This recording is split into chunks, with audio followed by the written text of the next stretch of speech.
السلام علیکم ویورز۔ تو ویورز، ڈرامہ سیریل راہ گزر کی آنے والی ایپیسوڈ میں ہم آپ کو دکھائیں گے کہ اسلم جب گھر آتا ہے تو بہت خوش ہوتا ہے اور کہتا ہے کہ مبارک ہو، ثاقب کی طرف سے منگنی کا سامان آیا ہے، اس نے روشنی کے لیے انگوٹھی بھیجی ہے۔ تو روشنی کہتی ہے آپ کو میں نے کتنی بار کہا ہے کہ میں وہاں شادی نہیں کروں گی۔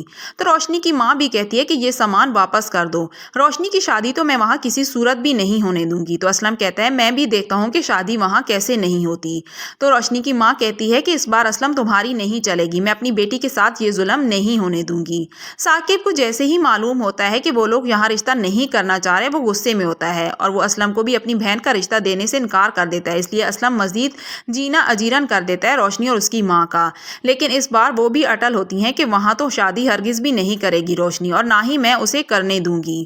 وقار بہت پریشان ہوتا ہے جب سے اس پر آئمہ کی حقیقت کھلی ہوتی ہے۔ اس کی بہن بھی پریشان ہوتی ہے کیونکہ اس کے شوہر کو اسے ہمیشہ شکوہ رہتا ہے کہ وہ نہ گھر کو ٹائم دیتی ہے نہ ہی اس کو۔ وہ کہتی ہے کہ میں پوری کوشش تو کرتی ہوں کہ سب چیزیں ایک ساتھ کر سکوں، لیکن نہ جانے کیوں پھر بھی انہیں مجھ سے شکوہ ہی رہتا ہے۔ یہ باتیں وہ روشنی سے شیئر کرتی ہے۔ روشنی کو بہت کم وقت میں وہ جان چکی ہوتی ہے اور اسے اپنی دوست مانتی ہے۔ ثاقب کچھ بندوں کے ساتھ ہی روشنی کے گھر گھس آتا ہے اور وہ روشنی کی ماں سے کہتا ہے کہ آپ کو اپنی بیٹی مجھے نہیں دینی تو نہ دیجیے، لیکن ایک بار اچھی طرح سوچ لیجیے، کیونکہ کچھ ہی دنوں میں یہ میرے بندے آئیں گے اور آپ کا سارا سامان گھر سے نکال کر باہر پھینک دیں گے، کیونکہ آپ کے شوہر نے یہ گھر میری بہن کے نام کر دیا ہے۔ تو اس کی ماں پریشان تو ہوتی ہے اور ساتھ حیران بھی ہوتی ہے، اور اسے سمجھ آ جاتی ہے کہ اسلم کیوں اس شخص کو اپنی بیٹی دینا چاہتا تھا۔ اصل میں وہ اپنی شادی اس کی بہن سے کرنا چاہتا تھا۔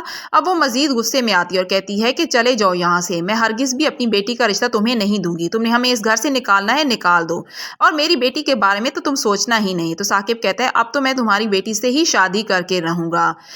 آئمہ کی حرکتیں ٹھیک نہیں ہوتی۔ آج وقار سوچتا ہے کہ وہ ضرور جا کر آئمہ کو پرپوز کرے گا، لیکن جیسے ہی وہ اسے کال کرتا ہے تو وہ بہانہ کر دیتی ہے کہ وہ گھر پر نہیں ہے اور آپ یہاں مت آئیے گا۔ وہ ایسا بہانہ کرتی ہے کہ جیسے وہ گھر سے نہیں نکل سکتی، لیکن جیسے ہی وہ پھول لے کر نکل رہا ہوتا ہے تو دیکھتا ہے کہ سامنے ہی گاڑی میں آئمہ کسی شخص کے ساتھ بہت فرینک ہو کر جا رہی ہے۔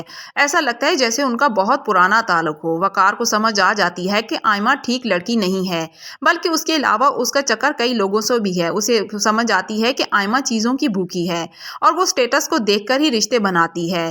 اسے دکھ تو ہوتا ہے لیکن وہ سمجھ جاتا ہے کہ اچھا ہوا وقت سے پہلے ہی آئمہ کی حقیقت اس پر کھل چکی ہے، لیکن آئمہ یہ نہیں جانتی کہ وقار جان چکا ہے کہ وہ اچھی لڑکی نہیں ہے۔ تو ویورز، اس سے آگے مزید کیا ہوگا دیکھیے ہماری آنے والی ویڈیو میں، اور پلیز ہمارے چینل کو سبسکرائب اور ویڈیو کو لائک کرنا مت بھولیے گا۔ شکریہ۔